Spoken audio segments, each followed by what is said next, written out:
토트넘이 다음 시즌 챔피언스 리그에 나갈 확률 얼마나 될까요? 현재로선 34%라고 하는데요. 볼리가 아스널과 토트넘의 현재 상황을 짚어봅니다. 안녕하세요. 서영욱 위원 부재 중에 축구 소식 전해드리고 있는 김종용 기자입니다.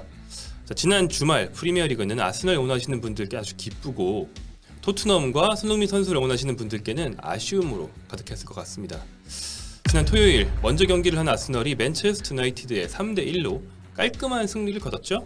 그런데 이어서 경기한 토트넘은 브렌트퍼드와 0대0 무승부, 승점 1점을 따는 데 그쳤습니다. 그 결과가 바로 아래 순위표인데요.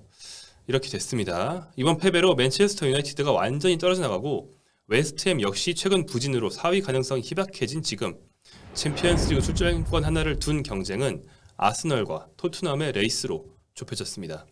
스포츠 통계 전문 사이트인 538의 실시간 예상 순위에서 아스널의 4강 확률은 66%, 토트넘은 34%입니다. 왜 이런 수치가 나왔을까요? 자, 이 사이트가 이유를 설명해 준 건 아니고 지금부터 우리끼리 토트넘이 4강에 들려면 어떤 일이 일어나야 되는지 정리해 보겠습니다. 첫 번째, 아스널 부활과 토트넘 하락세의 이유입니다. 최근 두 팀의 성적은 극과 극이었습니다. 한때 아스널이 3연패를 당하는 동안 토트넘은 같은 기간 전승을 달렸죠? 그래서 토트넘이 4위를 빼앗았고요. 그런데 최근 두 경기에서는 반대로 토트넘이 1무 1패에 그쳤고 아스널은 2연승을 거뒀습니다.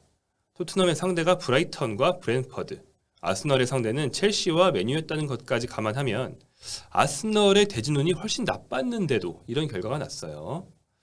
자, 두 팀의 승률 변화는 선발 라인업과 밀접한 관련이 있는데요. 아스널은 파티를 로콩가로 대체하다 실패하자 엘레니로 다시 대체한 것이 성과를 냈다. 이렇게 요약할 수 있겠습니다.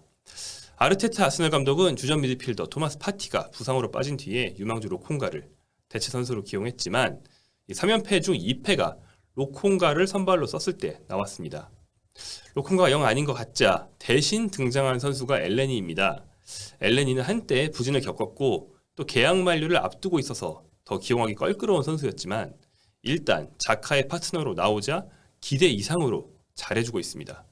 첼시의 캉테를 상대로 오히려 장악력을 보여준 경기도 있었고 메뉴전에서는 엘레니의 어시스트로 자카가 중거리 슛골을 꽂는 상징적인 장면도 나왔죠. 아스널은 이번 시즌 막판을 탄탄하게 끌고 갈 답을 찾은 겁니다. 그렇다면 토트넘은 도어티를 레길론으로 대체하는 것도 실패, 세세뇽 역시 실패한 상황이라고 볼 수 있습니다. 자, 토트넘은 콘테 감독의 축구에서는 윙백이 아주 중요한데 도어티가 기대 이상으로 감독 전술에 잘 맞는 모습을 보여주면서 연승 기간 팀 승리의 주역으로 떠올랐던 바 있죠. 그런데 연승 마지막 경기였던 에스턴 빌라전에서 상대 거친 반칙에 부상을 당하고 말았어요. 이후 도어티가 선발에서 빠진 두 경기에서 무승입니다. 토트넘의 지금 선수 구성은 안 그래도 그 중원이나 공격진의 창의성이 좀 부족한데요. 이를 보완하려면 윙백의 강력한 측면 공격이 필수였습니다. 그런데 양쪽 윙백의 공격력이 엉망이라 상대팀으로서는 막기가 너무 쉬웠습니다.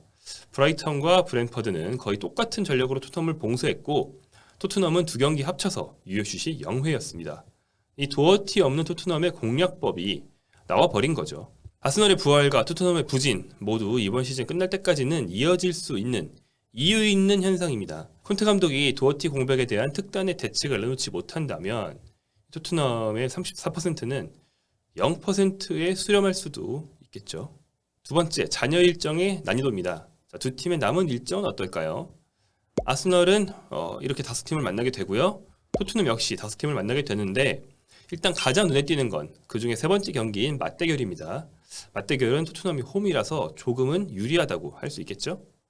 그럼 나머지 경기의 난이도를 볼까요? 아스널이 중상위권 원정 2회, 중하위권과 홈경기 1회, 강등권과 홈경기 1회라고 할 수 있습니다. 거칠게 말하면 쉬운 경기 2회, 껄끄러운 경기 2회입니다. 토트넘은 중상위권과 홈경기 1회, 선두권과 원정 1회, 중하위권과 홈경기 1회, 강등권 원정 1회입니다. 역시 거칠게 요약해 보자면 쉬운 경기가 2개, 약간 껄끄러운 경기가 하나, 매우 어려운 경기가 하나라고 할 수 있겠죠. 역시 이건 토트넘이 아무래도 질 것처럼 보이는 리버풀 원정 이 경기를 치른다는 게 정말 커 보입니다. 나머지 경기들의 난이도는 아스널보다는 조금이나마 토트넘이 낮은 것 같긴 한데요.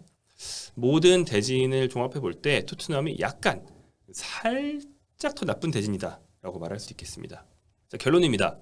모든 요인을 종합해 보니까 아무래도 토트넘 입장에서는 좀 암울한 면이 있죠. 이 34%면 3분의 1을 살짝 넘는 거니까 충분히 할 만한 거 아니냐라고 생각을 했었는데 최근에 아스널의 상승세, 또 토트넘의 하락세에 이유가 있다는 점, 그리고 토트넘이 리버풀을 상대해야 한다는 점까지 감안한다면 그리 좋지 않습니다. 역시 토트넘의 희망은 홈에서 열리는 맞대결, 이 경기에서의 무조건 승리겠죠. 5월 12일로 예정되어 있는 맞대결까지 차이가 더 벌어지지 않도록 버티고요. 토트넘 호스퍼 스타디움에서 뒤집는 시나리오를 그리고 있을 것 같습니다.